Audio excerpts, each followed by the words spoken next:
like to thank my esteemed colleague for making the comments rebutting the proposition, the resolution made by the government, and I would like to make a recap on the points that the government has made that are false, with starting with the obstruction of the First Amendment and how a public smoking ban limits people's freedoms, and when in fact it does not limit people's freedoms. It in fact allows other people to exercise their freedom.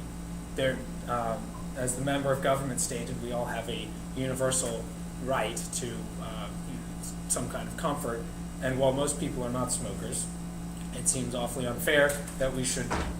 Excuse me. Point of information. Yes.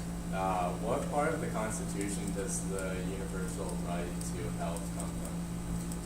That would come from, I believe, the 8th Amendment, or maybe it's the 9th. It's the amendment of unstated or other unstated rights.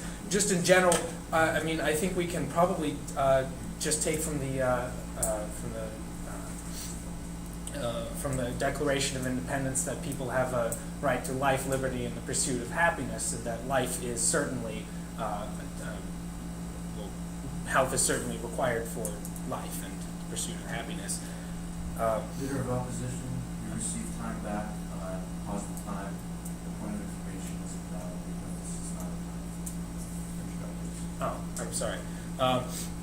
Anyway, so because of that, it's very clear that there is a right to health, and by having a public smoking ban, we are upholding that, and that we are not impinging on the rights of smokers because they have the ability to leave and go and smoke outside.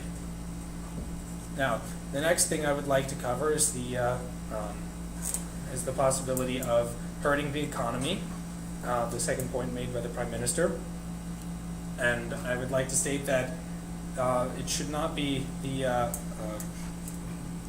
it shouldn't come as a surprise that the cigarettes companies lose money on a regular basis due to public smoking, anti-smoking campaigns, public service announcements, and the fact that in every 6th grade or whatever grade health class we are told that smoking is bad. And so I think that if they are arguing about public smoking being a loss of revenue, then they're certainly barking up the wrong tree.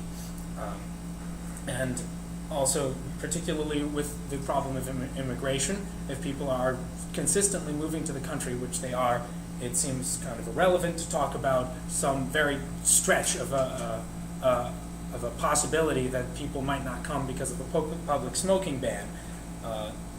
That clearly does not impinge on the economy very much.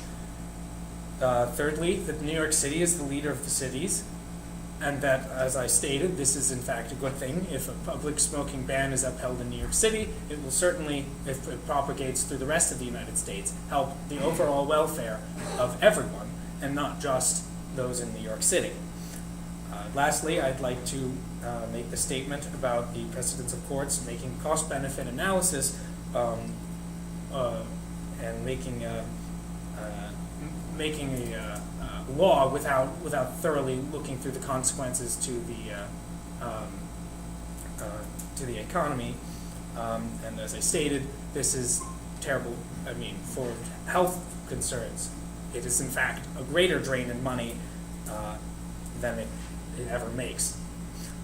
And so for these reasons, I would like to reiterate that a public smoking ban is in fact good, that it promotes the public health and welfare, that it promotes people's personal choice to go to a public restaurant and with the knowledge that it is a non-smoking restaurant and not being forced to look for another restaurant when certainly more people do not smoke.